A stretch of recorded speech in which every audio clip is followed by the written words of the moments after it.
करते हैं तो मैं मंच पर आमंत्रित करना चाहूंगी हमारे डिग्निटरीज को कि वो दीप प्रज्वलन के लिए मंच पर आ जाएं। मेरा आग्रह है प्रशासन मंत्री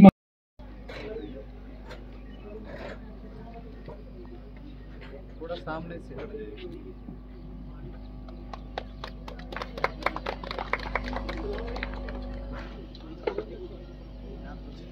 वक्रतुंड महाकाय कोटि सूर्य संप्रभः निर्विघ्नं कुरु मे देव सर्वकार्येषु सर्वदा। आपके मध्य दीप प्रज्वलन की प्रक्रिया प्रारंभ हो चुकी है। पीछे जितने भी विद्यार्थी हैं अपने स्थान पर खड़े होकर करतोली एक बार ताली जोर से ताली बजाएं।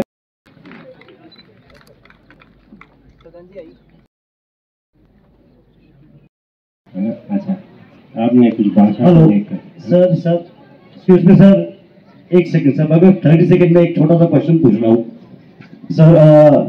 सबसे पहले तो सॉरी, बट क्योंकि ये साहित्य दिवस के रूप में हम मना रहे हैं एंड हम एक्सपेक्ट कर रहे थे कि लिटरेचर को लेके, ट्राइबल लिटरेचर को लेके हम बहुत ज्यादा व्यापक रूप से यहाँ पे चर्चा करेंगे और उसके बारे में हम अपनी शंकाएं। एक second sir, but let me complete with my question and then I'm done. मैंने बहुत सारे सर लोगों को, बहुत सारे यहाँ पे पैनलिस्ट में भी हैं, आदरणीय सानंद जी हैं, ओसी हांडा जी थे, अभी नहीं आए बताया, मुझे पता चला है।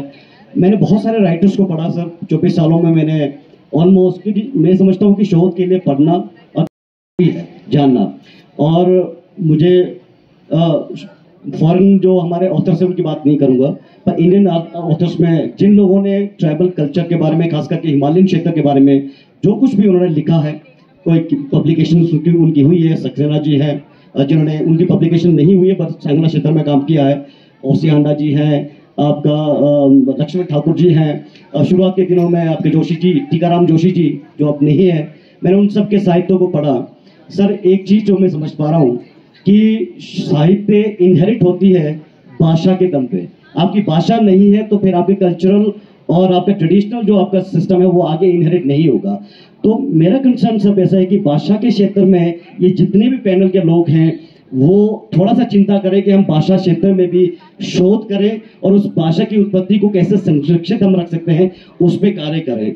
अनफॉर्चुनेटली सर 2-3 लोग मैंने पब्लिक लोकल एडमिनिस्ट्रेशन को नाम दिए थे, वेरी अनफॉर्चुनेटली उनको नहीं बुलाया गया, जिसमें मैं थोड़ा सा एम्बेरस्ड हूँ। हरविंदर रेगी हैं, मैं उनका नाम जरूर लेता हूँ, वो अच्छा काम कर रहे हैं। Thank you sir, thank you. दिया है मिर्जा ने बोला, जैसे मैं ये सही कह रहा, आप ये सही कह रहे हैं बहुत सारी बातें। आपको याद है मैं जब बनारस में गया था, हमारे प्रोफेसर जगन्नाथ उपाध्याय जी होते थे, वो पूरे किन्नौर में आए थे, और जब वहाँ पे आए तो उन्होंने यही बात कहा कि किन्नौर के लोग जो है अपनी संस्कृति के प्रति हीन भावना से ग्रसित है, वो जमाना उस जमाने की बात कर रहे हैं। ये निश्चित है, मैं यूनिवर्सिटी में जब रहा बहुत सारे बच्चे आते थे तो मैं पूछता तो आप लोगों के हैं, कहाँ के हैं, तो वो बोलते थे। जब मैं उनकी बोली में बात करता था तो जवाब जो है हिंदी में आता था। मैं फिर बोलता था कि आप क्या, आपके माता पिता कहीं बाहर के हैं, माँ भी बाहर की है, तो ऐसी स्थिति में तो होती है, नहीं भी माँ भी है, तो आप क्यों नहीं बोल पाते? कुछ अजीब सा लगता है, अभी भी बोल रहे।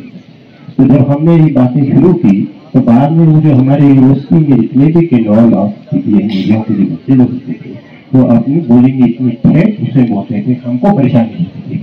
तो इस तरह से वो उनके अंदर डिबेट कराना चाहिए। बच्चे लोग क्या हो जाएंगे अपनी भाषा में ही बोलेंगे, अपनी भाषा में जो है उनको एक इनाम रखिएगा और उसके बाद जो है फिर वो लोग जो है उसमें आएंगे। तभी तो भीतर से जो है इसको हटाने की बात करें। और दूसरी बात जो है बकरे की बात करी ना, वहाँ बकरे की बात करी है, बकरे की बात की है उन्होंने, बकरे कटने की बात की। मैं आप ये कहें कि बहुत सारे जो है हम लोग तो यही जैसे किन्नौर के हैं और किन्नौर के देवी देवताओं के पास कितने करते थे, हम लोग को मालूम है कितने करते थे। और जो है अब उस समय के साथ जो बदलाव आया है, अब जो है वो गरीब से लेकर के काम चलाते हैं। तो हम ये थोड़ी कहते हैं किसी को वो जो मीट खाने की आदत है तो उसको वो तो हम बदल नहीं सकते हैं, उसकी अपनी अपनी आदत है। मगर एक परंपरा के नाम पर जरूरी है ऐसा करके कि जो आप जीव हत्याएं कर रहे हैं, इसके लिए मैं कह रहा था। बाकी तो वो कौन खाता है, कौन रोक सकता है भाई, इतने जो है वो कोई रोकेगा? हमारे कहने पर कोई रुकेगा नहीं, रुकेगा। कई गरीब हो वो खरीद करके ला रहा है, ला करके जो बकरी काट रहा है, इस तरह की परंपरा है। इसके देखिए